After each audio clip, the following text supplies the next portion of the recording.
Have you ever found yourself talking to someone about something that's important to you, and before you know it, they've jumped in with their opinions and suggestions? All well intentioned, but it can feel like they've just spoken into your life when all you really needed was someone to listen. We all need a chance to vent every now and again. Before you know it, the conversation becomes about the other person's experience, and it can feel like you don't really want to open up anymore. Perhaps you found yourself doing the same when you're listening to others. It's very tempting to want to rush in with the suggestions and advice, but this denies the other person of the opportunity to let off steam, to tell their story in their own way, to find their own solutions to the challenges they face. What if there was a different way of listening? Hi, I'm Tamsin. Thank you for joining me here at the Listening Space. In this video, I'm going to be talking about that different way of listening.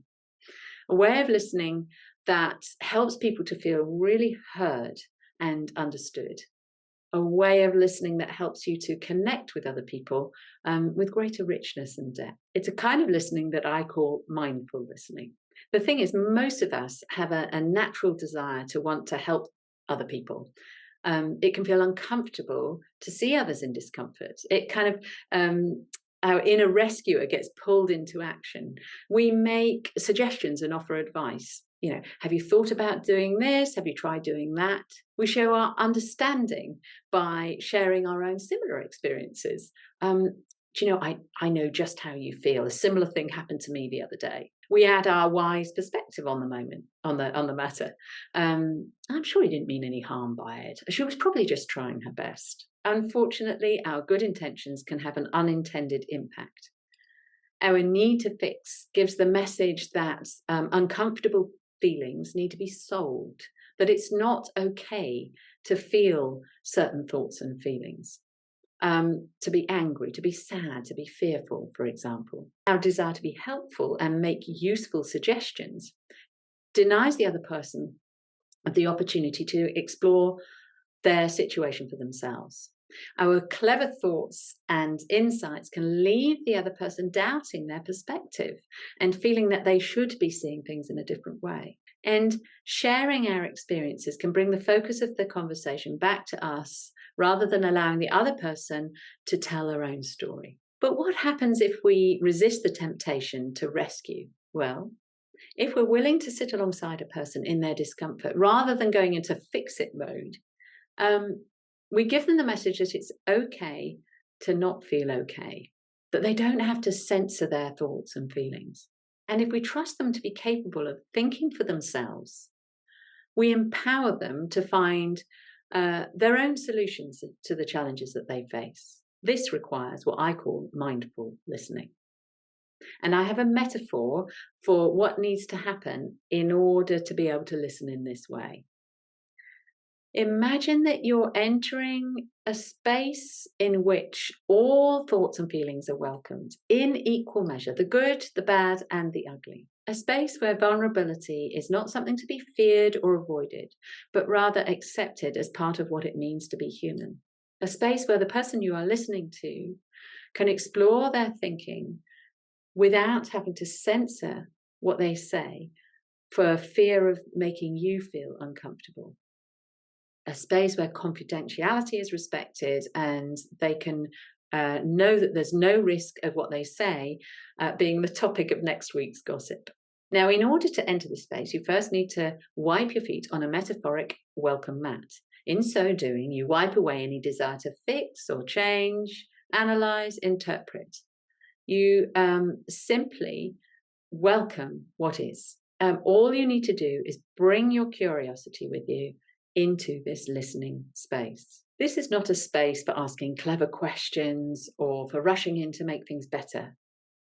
Instead, we work on the assumption that people make useful decisions when they're encouraged to gain awareness of themselves and do their own thinking. The less you try to help them, the more likely they are to find solutions that work for them. So you're probably thinking, well, that sounds great, but how do I do it?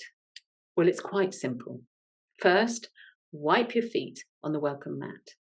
Then sit back and listen without interruption.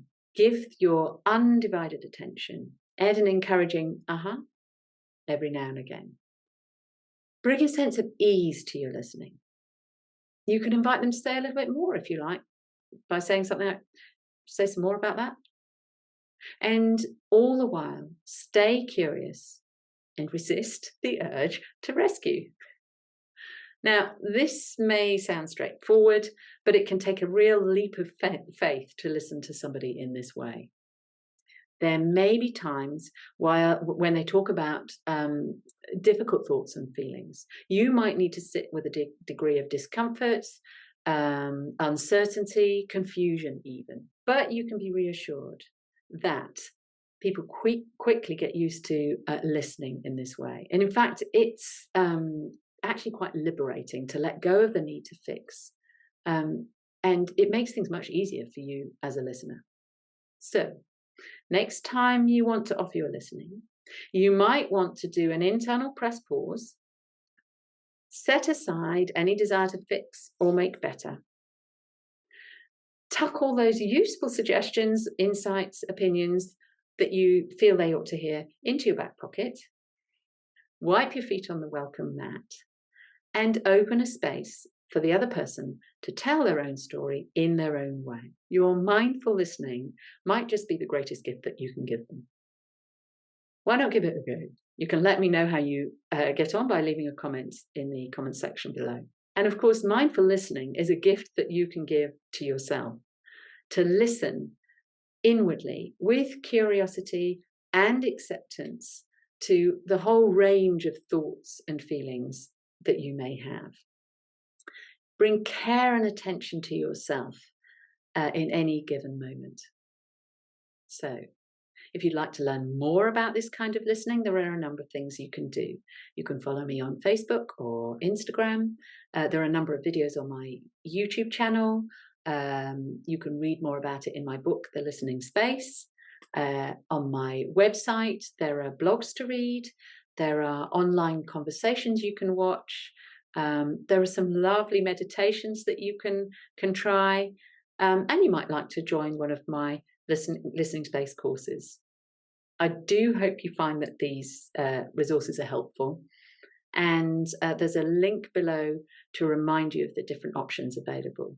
So happy exploring, and thank you for listening.